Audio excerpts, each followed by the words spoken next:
Okay, so I talked a little bit about this at the beginning in the intro. Bill Maher had a clip that went viral. I suggest you watch it. Again, I'll link to all this stuff in the show notes. And if you want the full show notes, become a supporter on Patreon. Give me and Charlie a monthly contribution. We'd really appreciate that. Support the show. And also, if you become a supporter on Patreon, you can join the community. We can riff on different things, and also we'll have you on. Just you want to share your little tidbit. We kind of want to make this a call-in show, so that's also a little perk here. Okay, so Bill Maher, he had a clip, he had a monologue that went viral.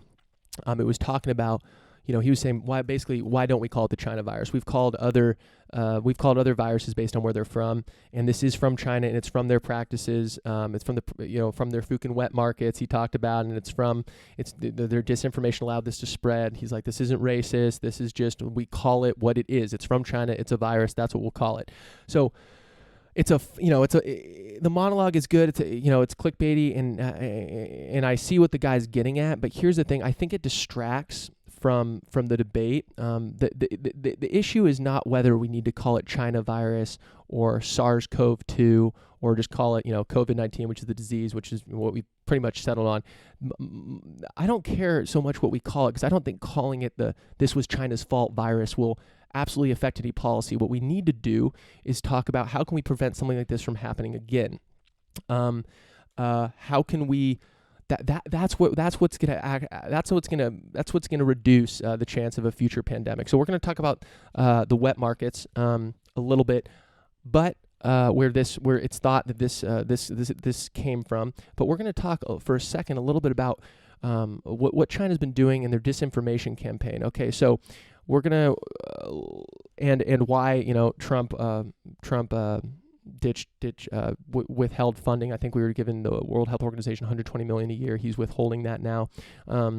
Sounds familiar? Okay, so there are worthy considerations. There are worthy questions to ask about China's involvement in helping this spread more than it needed to. So, okay, the World Health Organization Twitter on January 14th. This is the World Health Organization. This tweet is still live. January 14th said this: preliminary investigations conducted by the Chinese authorities have found no clear evidence of human-to-human transmission of the novel coronavirus 2019 nCoV identified in Wuhan, #Wuhan, and then China flag, in Wuhan of China. Okay. So that was January 14th. No human-to-human transmission. Okay, the World Health Organization was saying this. Okay, which is obviously wrong. Okay, so what are China's disinformation efforts? Stanford's Internet Observatory Cyber Policy Center has an interesting post on this. Benedict Evans, who I share a lot of, he's the one that I think shared this out. So I just read through it. And here's some things it's worth noting what the campaign of what China is doing to get their to have their propaganda heard in targeting English-speaking countries. So here it is. The CCP, and I'm quoting from the article now. The CCP has been attempting to control the narrative and deflect blame. So the Chinese Communist Party has been attempting to control the narrative and deflect blame since the start of the outbreak, both domestically and abroad. It has done this by drawing on its substantial state and CCP-owned media apparatus. A lot of people don't know this. The CCP has huge funding for spreading, kind of information, information-generating bodies that are outside of China, that are working in other countries to spread the Chinese narrative. So, the Chinese government's narrative. Okay, so Chinese state media produces and disseminates daily English language content to English-speaking audiences via Facebook and Twitter. Chinese state media produces and disseminates daily English. These media properties run ads regularly to grow their audiences, which suggests that China invests in these pages as a tool for communicating its messages to the English-speaking world. Facebook's ad library shows specific regional ad targeting in India, Nepal, the Philippines, suggesting that English is used to communicate state views to a broad global audience. So remember whistleblower Dr. Li, I'm going to butcher the pronunciation, Wen Liang. January 3rd, 2020, police detained and forced him to sign a letter stating he had made false comments. This was the early Chinese whistleblower that when he found out, when he was seeing an increase in cases of pneumonia in Wuhan, he was the one that was trying to disseminate this information. He was in WeChat, I believe, and trying to disseminate this, get the word out. We have something on our hands. We need to deal with it. He was forced to sign a letter stating that he had made false comments. So, okay. They also boast an early win on their from the Chinese media sources. Were it not for the unique institutional advantages of the Chinese system, the world might be battling a devastating pandemic. Now, this was before shit hit the fan, but that's the reality of the matter. Before shit hit the fan, they were saying that without our response to this, it would have been much worse. When in reality, they were keeping information. They were keeping it on a tight seal.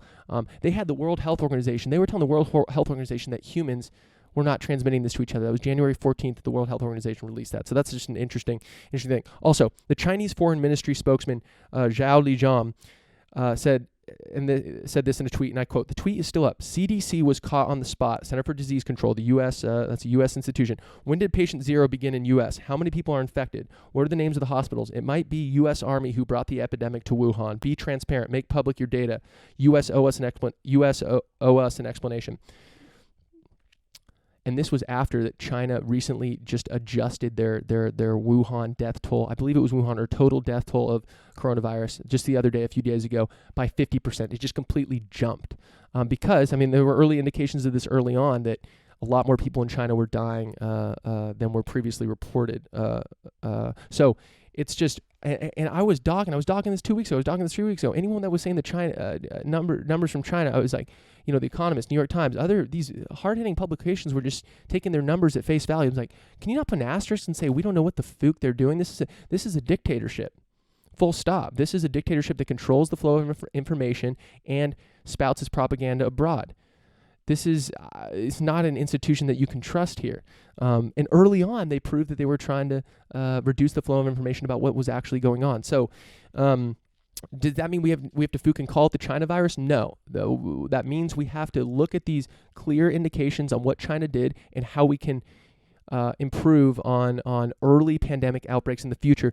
Epidemic outbreaks to prevent them from becoming a pandemic. Remember, epidemic is local to an area. Pandemic is around the globe. Okay. So there's a Vox piece, which Vox, a little clickbaity for me, with a lot of things, but they had an interesting piece on the wet market. So people, again, in Bill Maher's monologue, he talked about we need to close the wet markets, right? Okay, so it's thought that the wet markets, let's see, what's the wet markets? You'll find, so among today's wet markets, you'll find some that sell no live animals whatsoever, just slaughtered animals and produce, some that carry common live animals like chickens or fish, and some that sell wildlife like bats and snakes. Okay, so that's what a wet market is. And what we think COVID-19 has come from a bat, and they sell in these wet markets. They sell bats. That's considered wildlife. It's not considered regular common live animals like chicken or fish. So, the standard narrative that you've heard right now is, China's opening up their wet markets, and they are, but not for wildlife.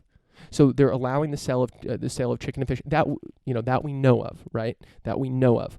But to blanket say no wet markets are ever allowed. Well, chicken and fish, that's allowed, right? But if we're starting to sell exotic animals and things that cause zoonotic diseases, zoonotic disease is something that goes from an animal to a human.